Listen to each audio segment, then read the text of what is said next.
questions? Welcome back. Thank you.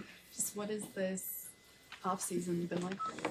It's been amazing. Since I've been cleared, I've been doing everything like a normal player. So it's like I picked up right where I left off. So last year I couldn't do anything. This year I have to get better at my weaknesses. So getting stronger, doing all the stuff that I need to work on. When did you get cleared and what was your reaction? I got cleared. It was a process, so it wasn't really like a set date. So I had to go through a whole process of when the scheduling and stuff like that. But when it was all said and done, I was super excited. I was back to playing football again, so that's all I ever asked. So, does that give you an appreciation for practicing? Oh. Not just the way that it was for you last year. I approach practice a lot differently now. Last year made me appreciate practice more. Now I treat it like a art, like it's a perspective change. So like, you know how people do taekwondo and taijutsu. I think as football as like a art form or a lifestyle. So like, you go in, you do what you need to work on, and it's a lifestyle. So you kind of immerse yourself into football. You've been here 7 years now. Do the guys give you a hard time about being the first seventh-year player in Nebraska football history? Of course, yeah. So I get called Unc all the time. I get called old man all the time. I actually texted Deontay Williams a while ago. I said, I know how you feel now. So, like, just being, like, the older guy and going through all those generations, I get a lot of wisdom to share to the younger guys, and it's actually great. I like being the older guy, so it's fine. You knew near the end of last season that there was a potential for you to come back. Just what was your process like in trying to figure out what you wanted to do for this year? So I always wanted to come back. I kind of already had like an 80% chance knew I was going to come back. But like during that time we were in a bowl game and we were at the end of the season. So I really wasn't focused on what was happening next year. But when the season did end, Coach Will talked to me. The NCAA kind of proved it pretty quickly that I was coming back. So it wasn't really any hassle for me. How would you describe maybe the range of possibilities for how you could fit into the defense this next year?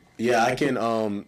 Since I've been here for a long time, played football for a long time. I'm a little vet, so I know a lot about football. They can plug me in anywhere. Jack, field linebacker, boundary linebacker now. They can put me alone in the box. I mean, I've done it multiple times. It's just me getting reps now since I've missed that whole year last year, and me being able to make the mistakes that I have done multiple times is probably essential for me to be getting better in my growth. You mentioned that you like being the older guy in the room.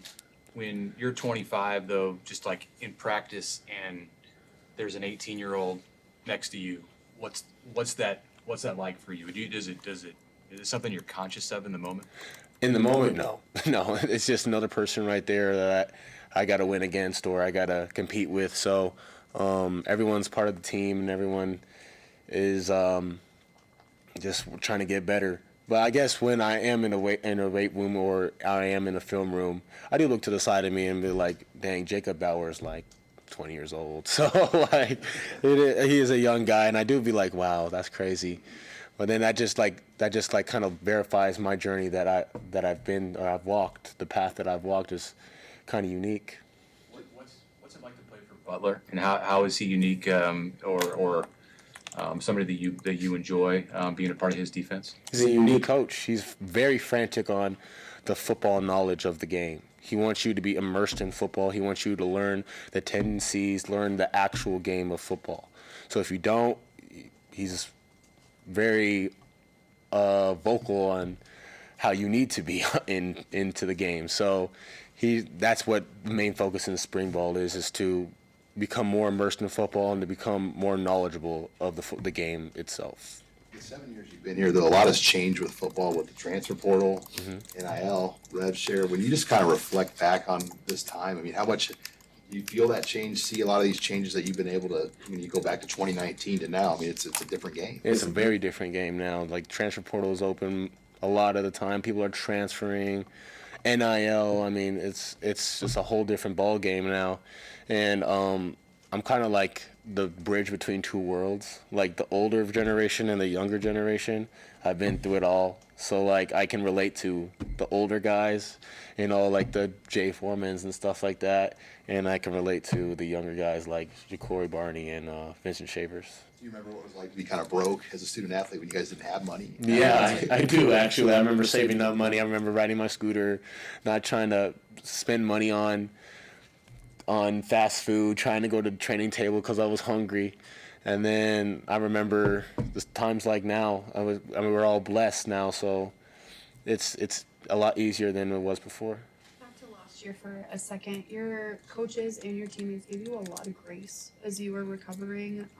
Just how grateful are you for the patience that everybody had? I'm extremely grateful because I think since my class and all the older guys I was with, they understand what I was going through, especially from the years in the past and all the stuff that I've been through. I'm extremely grateful for my teammates and all my friends that have left and are still here. You mentioned the portal. What's kind of your impression of some of the transfers that have come in, and are there some guys that have gotten your attention that can help pretty quickly?